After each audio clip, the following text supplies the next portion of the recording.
right scares to jump off the page or screen.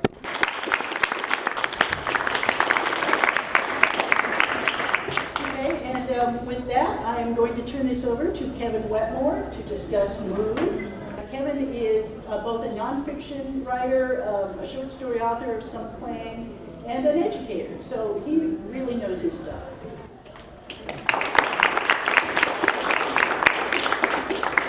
Thank you. Mood. What do we do with that? The other three, setting, character, and plot, not to speak ill of my colleagues, are all very concrete, but mood is subjective, isn't it? Mood is, what am I in the mood for? We use it for a lot of things. Dinner, what we want to watch, it's mood. So it's not just what's on the screen or what's on the page or what's in the haunt, it's what we bring to it. I'm not going to talk to you about how to make mood, but rather a way to think about mood, if you don't mind, which may give us a way to do on how to do it.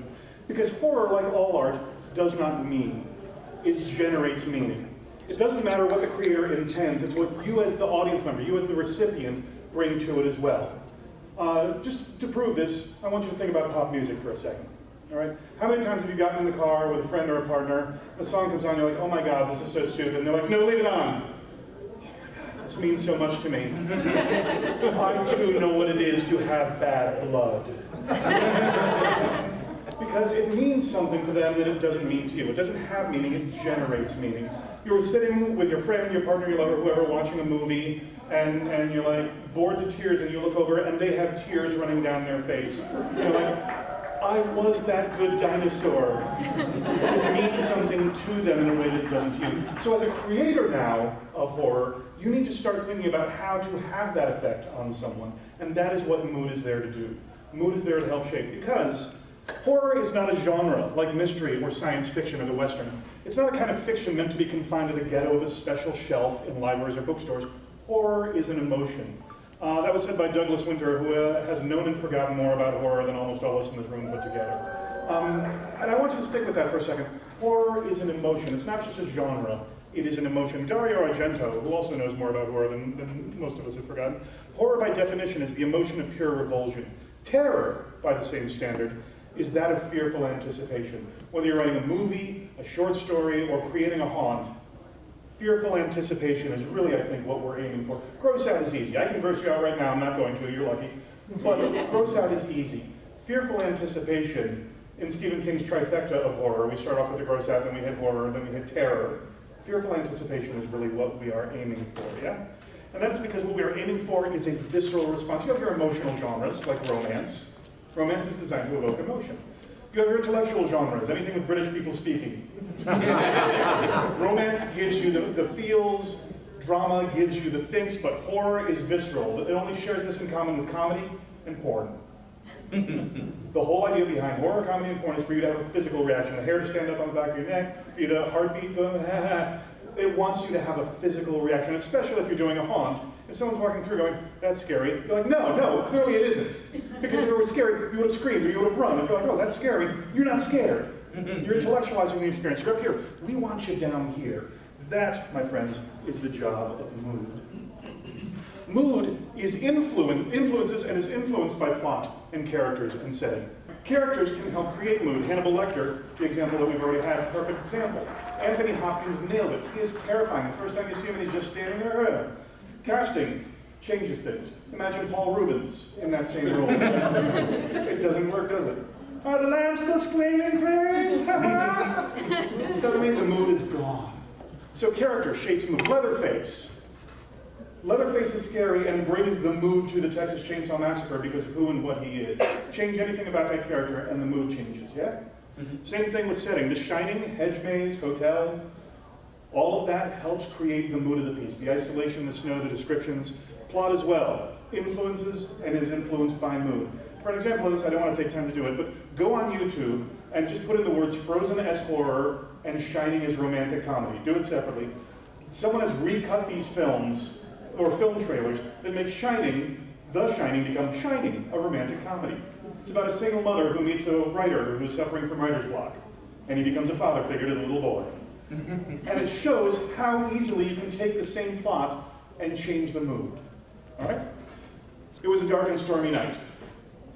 Laura Lighton's famous beginning. This is an attempt to create mood, but it's become cliche. The whole idea here is to make you go, ooh, creepy, and instead of just like, oh, this is what Snoopy writes like every day. He's a terrible author. The biggest problem with this, of course, is that it is telling, not showing. And you'll hear it again and again. If you take writing classes, they're going to tell you this over and over. Show, don't tell. There are occasions when you can and should be telling, but usually not. We want to be shown horror instead of told. So let's take a second here to talk about the types of showing. Internal, which really is only fiction, because that's where you're subject to the protagonist's thoughts. We are afraid because this person is terrified and they're telling us. We're in their head and we can sense everything that they're sensing. Unless you are a psychic or an empath, this does not work for movies and haunts and stage work. You know, unless you're sitting there going, ooh, yeah, they're really scared, it doesn't work. So instead we rely on external types of showing. Film, stage, haunted attractions, what the audience can see, and if you're going to write down anything, this is the word to write down, sense. Because horror is visceral. And a lot of times when it doesn't work, it's because we are only relying upon sight. We're only being shown something. If you're writing fiction, you got 4 other senses to play around with, and that's actually how we get horrified. Do not forget that. Those can also help shape mood. Mood is visceral. It's more than just visual. It's affected by weather. Weather changes mood. All right?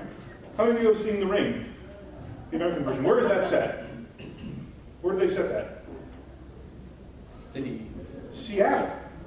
All right? The Japanese original is set in Tokyo. Tokyo is like Washington, D.C., New York, and Los Angeles combined in one city. It's the government, it's the economic center, and it's the entertainment center of Japan. So the film is set in Tokyo. When it is moved to the United States, they don't say, oh, let's put it in New York, let's put it in Los Angeles, let's put it in Washington. They put it in Seattle. Why? Because if you have a better, we're here in Southern California, so we know about the big glowing ball in the sky. In Seattle, it is a myth they refuse to accept. Because it rains there 433 days a year. It is overcast, it is gray, and that creates the mood of that film. It's unrelentingly bleak. If you were to set The Ring in Southern California, it doesn't work. Why? Because Sadako would be like, I need sunscreen. Right here. So the weather can affect mood. Music, we've already talked about how music can affect mood, and this is certainly true in horror cinema as well. If you go on YouTube, you can watch Psycho without the Psycho shower scene without the music, and it will show you all the difference in the world. Imagine some more recent films, The Conjuring, all right, Insidious without the music of Joseph Bishara. I highly recommend him, brilliant composer. Dissonant, that music makes it work because the music tells you something bad is about to happen and sets you on edge. That is part of the mood as well. Context. Encounter something in a certain context and it changes. You are very different with your friends than you are with your parents, than you are when you're with your significant other, than when you're alone. Context can change mood. And last but not least, people. For example, my mother-in-law. When she is around, my mood changes significantly. And when she goes, my mood improves dramatically. Don't worry, my wife already knows this, and I think feels the same way. So people can change the mood as well. So here, I'm going to go completely out of left field. Just go with me with this because it's brilliant. We're going to turn to Sanskrit drama. There is a guy named Bharata who lived about 1600 or possibly 2200 years ago, who wrote a book called the Natya-shastra, the Encyclopedia of Drama. As Lisa mentioned, I'm an educator in my other life. I'm a theater professor. Bharata wrote this book, the Natya-shastra, and it has a great thing that I think really helps when we're thinking about creating horror. He talks about how when you're creating something on stage, the actors are responsible for creating the rasa, the flavor. And when they do it right, the audience gets a bhava. They get the taste. I think this is a wonderful metaphor for mood in horror. The writer, the artist, the creator, the actor, the filmmaker, the haunt maker needs to create the proper flavor so the audience gets the right taste. I'm going to extend on this metaphor. Marinara sauce, yeah? Wonderful. Put some oregano in it, it's even better. Put oregano in pancakes, you're killing it.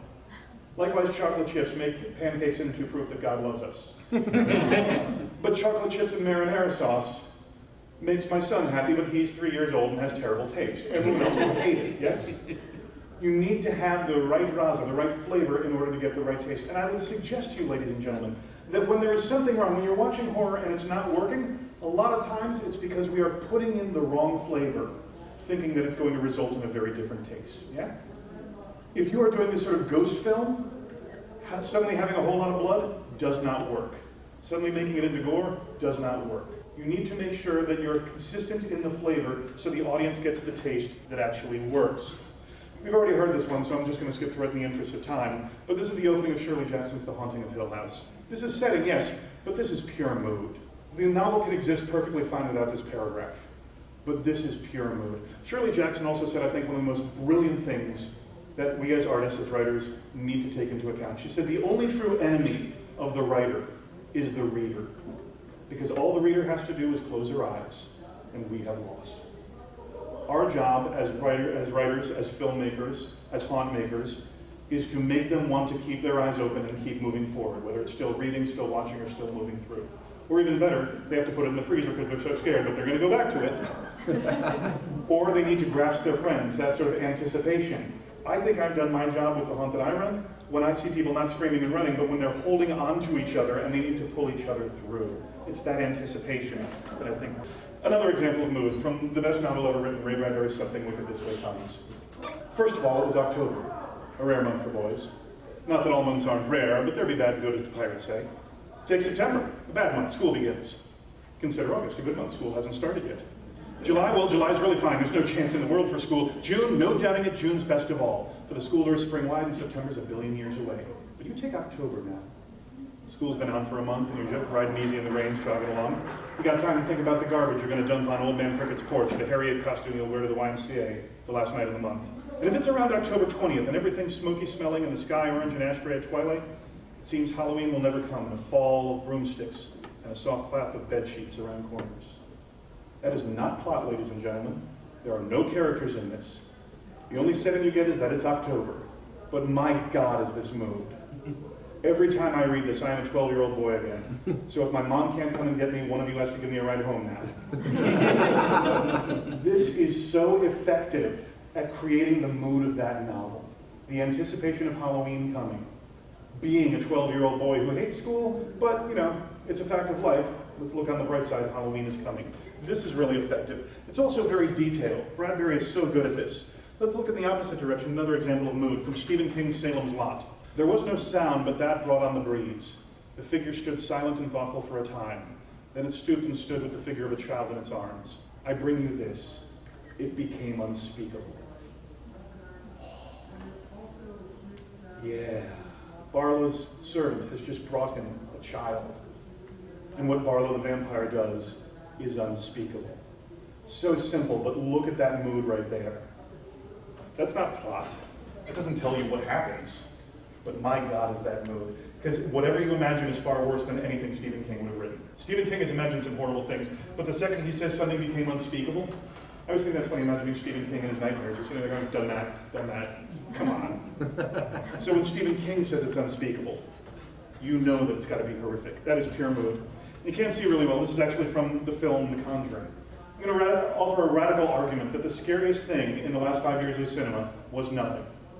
Before that, of course, it was Paranormal Activity, the greatest movie ever made about a door closer. Because if you think about that film, there were no huge jump scares, there was no demon that you could see. The whole premise of that was mood, that has you searching the screen, what's going to happen, what's going to happen. And the second the door moves 3 inches, I went and saw it Midnight in Santa Monica with apparently everyone else in the theater drunk. The man behind me had a religious experience. That door moved, and I think he soiled himself and possibly soiled me as well. And he was sitting behind me. I don't know how it happened. Nothing happened. That is pure mood. In The Conjuring, spoiler alert if you haven't seen it, 2 tweens share a bedroom. One wakes up and starts freaking out. The other one wakes up and says, what's going on? She points to the corner. The other one jumps out of the bed, runs over and goes, there's nothing here, and turns back, and the girl in the bed, who's still in bed, says, it's right behind you. And we cut to, there's nothing there except the girl standing there. And then the door slams shut. Again, a door slamming. Who knew? Pure mood, but incredibly effective horror. That's what stays with you. So that is what mood is. It is finding the flavor, using the plot and the characters and the setting to create that unbearable tension.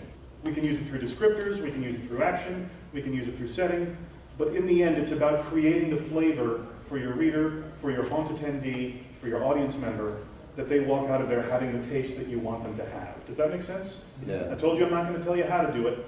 I'm telling you how to think about it. So when you go to your own projects and creative work, hopefully think about some of these things and bring that so that when we taste your work, we go, that's good horror. And not, seriously, chocolate chips and marinara sauce? What's wrong with you? Thanks.